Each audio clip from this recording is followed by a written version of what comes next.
नमस्कार मित्रों, सनातन चक्र यूट्यूब चैनल पर एक बार फिर से आपका हार्दिक स्वागत है। दोस्तों, अगर आप अपनी लाइफ में कुछ नया सीखना चाहते हैं तो इस चैनल को अभी सब्सक्राइब कर लें। ये अमावस्या की काली रात्रि बहुत ही खास होती है। हमारे पितरों को प्रसन्न करने के लिए, हमारे पितरों को तृप्त करने के लिए और पितृ दोष को पितृ आशीर्वाद में बदलने के लिए अमावस्या के दिन कुछ खास उपाय अगर आप करते हैं। देखिए, अमावस्या जब कोई विशेष बार पर आती है तो ही खास और दुर्लभ योग का निर्माण करती है। जिस प्रकार सोमवार की अमावस्या को हमारे शास्त्रों में बहुत खास बताया है, क्योंकि इसे सोमवती अमावस्या कहते हैं, क्योंकि यह सोमवार के दिन आती है, जिसे शिव अमावस्या भी कहते हैं। इस अमावस्या का महत्व हमारे शास्त्रों में कई अधिक बताया गया है।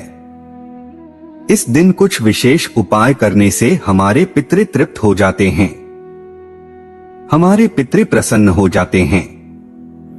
देखिए, आज के इस वीडियो में हम आपको जो भी उपाय बताएंगे वो पितृ को करने के लिए होंगे और वो केवल और केवल आपको सोमवार की अमावस्या के दिन ही करना है। देखिए, कुछ खास उपाय मात्र एक टुकड़े गुड़ से, मात्र काले तिल के दाने से और एक दीपक से ये उपाय आपको करना है। देखिए, वीडियो में आगे बढ़ने से पहले वीडियो को लाइक करें और अगर आप सच्चे सनातनी हैं तो चैनल को सब्सक्राइब करें। देखिए, अमावस्या पर पितरों को प्रसन्न करने के लिए, आत्मा की शांति के यह पितृदोष से मुक्ति पाने के लिए पितरों के निमित्त तर्पण और दान अवश्य करना चाहिए। ऐसा करने से पितरों का आशीर्वाद प्राप्त होता है, पितृदोष से मुक्ति मिल जाती है, जीवन सुखमय हो जाता है। इस उपाय को करते समय पवित्रता का विशेष ध्यान रखना, क्योंकि अगर पितरों के निमित्त आप कुछ भी काम करते हैं, अगर आपने कुछ भी गलत कर दिया तो वो नाराज हो जाते हैं।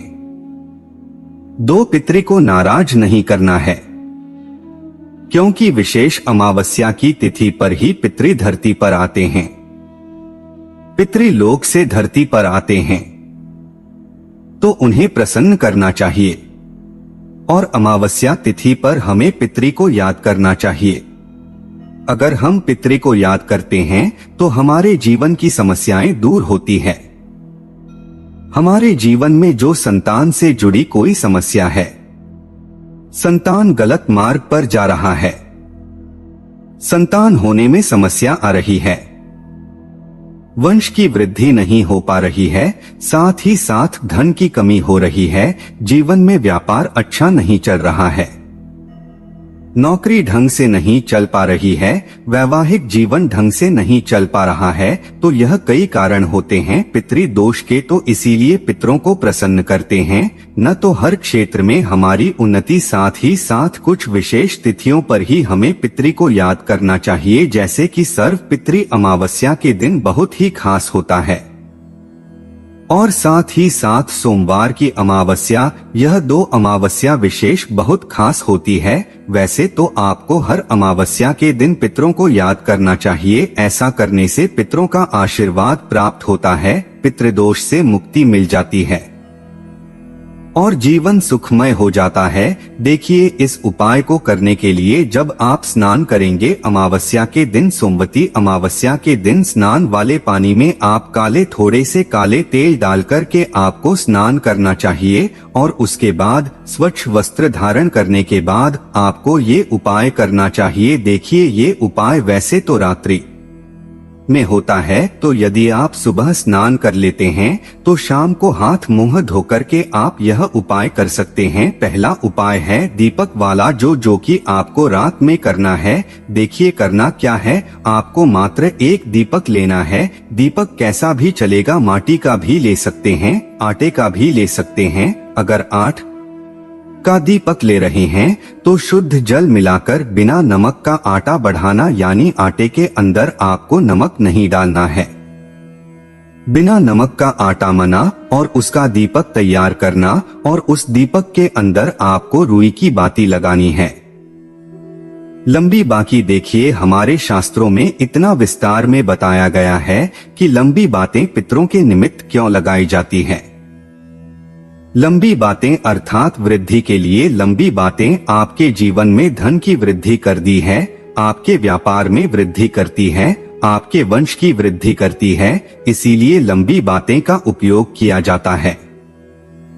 देखो इस दीपक के अंदर आप भी डाल सकते हैं, साथ ही साथ सरसों का तेल, विशेषकर अगर आप पितरों के लिए करते हैं तो सरसों का तेल सर्वोत्तम होता है, लेकिन कई जगह सरसों का तेल नहीं मिल पाता है तो वो भी का भी उपयोग कर सकते हैं। ध्यान रखना दूसरा कोई भी अन्य तेल आपको उपयोग में नहीं लेना है, क्योंकि यह उपाय आप पितरों के लिए कर रहे हैं। ये दीपक आपको सूर्यास्त के बाद यानी कि रात्रि में आपको जलाना है। और रात्रि में कब जलाएंगे? लगभग 8 बजे के बाद, 8 बजे से 11 बजे के बीच में यह दीपक आपको प्रज्वलित करना है। यह दीपक आपके घर पर ही लगाना है, लेकिन आप आपके घर में, यहाँ पर आपका मंदिर है वहाँ पर नहीं, मंदिर के बाहर कहीं पर स्थान पर आप यह दीपक लगा सकते हैं। दीपक लगाएंगे तो आप ध्यान रखना नीचे लकड़ी का पाठ लाभ ही रख सकते हैं।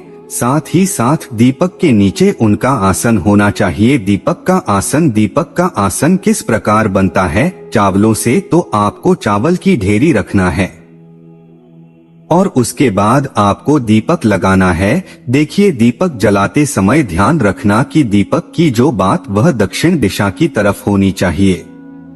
इस दीपक को आप आपके घर में दक्षिण कोने में भी रख सकते हैं, साथ ही साथ किसी भी कोने में रखते हैं न तो भी आपका जो दीपक का जो मोक्ष होगा, दीपक की लौ होगी, वह दक्षिण दिशा की तरफ होनी चाहिए। दक्षिण दिशा में होता है पितृलोक। माना जाता है कि पितृपक्ष में पितृलोक से दक्षिण दिशा से ही पितृ हमें आशीर्वाद देने आते हैं, और अमावस्या पर फिर भी जब वो आते हैं तो वह दक्षिण दिशा की तरफ से ही आते हैं।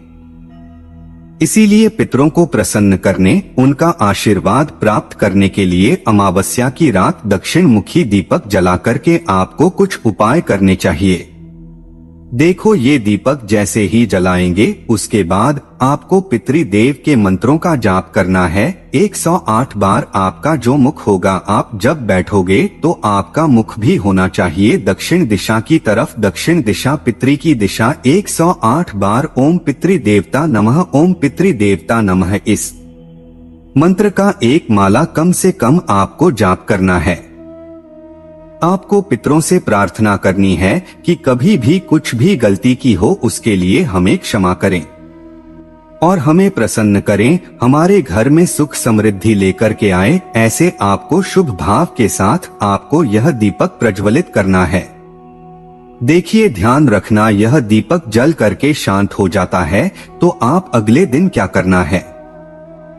यदि आटे का दीपक है या चावल है तो चावल तो पक्षियों के लिए आप आपके घर की छत पर डाल सकते हैं। साथ ही साथ यह चावल के दाने और ये जो आटे का दीपक है आप किसी भी देव रुख के नीचे रख कर के आ सकते हैं। ध्यान रखना पीपल में रख कर के आते हैं तो सर्वोत्तम होता है। देखिए ये हो गया उपाय। अब देखो दूसरा उपाय आपको करना है गुड़ और काले तिल का। देखो पितरों को काले तिल तृप्त करते हैं, पितरी को काले तिल प्रसन्न करते हैं। भगवान विष्णु को भी काले तिल प्रिय है, शनि देव को भी काले तिल प्रिय है। गुड़ और काले तिल का ये उपाय करने से आपके नवग्रह की पीड़ा भी शांत होती है। तो क्या करना है? देखो काले तिल और गुड़ के भी 2 उपाय है, विशेषकर जो इस वीडियो में हम आपको बिल्कुल विस्तार से बताएंगे। देखो क्या करना है, आपको अमावस्या के दिन सूर्यास्त से पहले पहले इस उपाय को है। आप क्या करेंगे, टुकड़ा गुड़ का लेंगे, काले तिल के कुछ दाने लेंगे। यह गुड़ और काले तिल को आपको मिला लेना है और यह गुड़ और काले तिल आपको पितरों का स्मरण करते हुए आपको किसी भी पीपल के वृक्ष की जड़ में आपको रख कर के आ जाना है। देखो ये उपाय करने से आपके पितृ प्रसन्न होते हैं, पितरों को भोग लग जाता है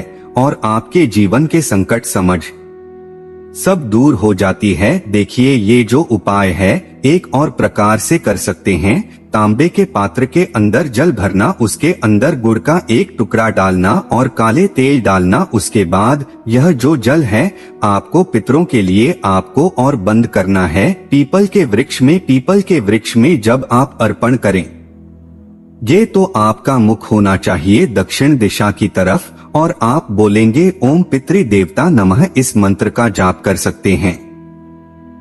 ये भी उपाय बहुत खास है। यह उपाय केवल और केवल सूर्यास्त के पहले करना सोमवती अमावस्या के दिन ठीक है। अब तीसरा उपाय भी बहुत खास है। हमारे हिंदू धर्म में, हमारे हिंदू शास्त्र में, हमारे प्राचीन ग्रंथों में हम उल्लेखित है कि जो गौमाता होती उनमें 33 कोटि देवी देवता का वास होता है। तो यानी कि गौ माता बहुत ही पूजनीय है और गौ माता के वहां पर ही आपको ये उपाय करना है। अमावस्या के दिन हो सके तो गांधी को माता, कोई भी काली माता अगर आपको दिख जाती है या अन्य 2 माता भी दिख जाती है, सफेद भी दिख जाती है या लाल भी दिख जाती है, ध्यान रखना जो होगा माता होनी चाहिए वह देसी गौ माता होनी चाहिए और उन्हीं के वहां पर आपको ये उपाय करना है। आप क्या करेंगे? गुड़ लेना, उसके अंदर काले तिल मिलाना, हो सके तो यदि आप बिना नमक की रोटी बना तो रोटी के ऊपर आपको यह गुड़ रखना है और काले तिल रखना है और किसी भी गौमाता को खिला कर के आ जाना है। ध्यान रखना खिलाने से पहले सभी देवी देवता को, 33 कोटि देवी देवता को आपको प्रणाम करना है। देखिए, प्रणाम करने के बाद अब आपको पितृ का स्मरण करना है कि आपके पितृ, जो मेरे पितृ है वह प्रसन्न हो और मेरे जीवन में पितृ दोष जो है वह पितृ आशीर्वाद में बदल जाएं। ऐसे पितरों का नाम स्मरण करते हुए ये जो गोरे और काले तिल है, यदि आप रोटी नहीं बना सकते, गुड़ और काले तिल भी आप डायरेक्ट खिला सकते, ठीक है। तो ये गुड़ और काले तिल आपको गौ माता को खिला देना है।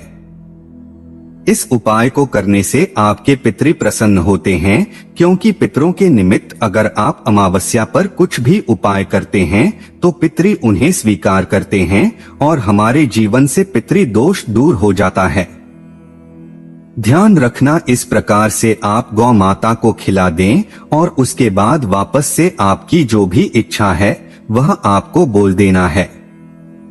ध्यान रखिए, जो भी आप पितरों के निमित्त जो भी उपाय करते हैं, उपाय करने के बाद आपको आपके घर में आकर के आपके जो हाथ है उन्हें शुद्ध जल से धोना है। क्योंकि पितरों के उपाय करते हैं, अगर हम इधर उधर उनके हाथ लगाते हैं तो इससे हमें दोष लगता है, तो इस बात का भी हमें ध्यान रखना चाहिए। बहुत ही आसान से सरल तरीके से यह सुंदर से उपाय जो कि आपको सोमवती अमावस्या के दिन विधि पूर्वक करना है, हमने आपको बताने का पूरा प्रयास किया है। तो मित्रों, आज के लिए बस इतना ही। फिर मुलाकात होगी एक नए और ताजा एपिसोड में। अब तक के लिए नमस्कार।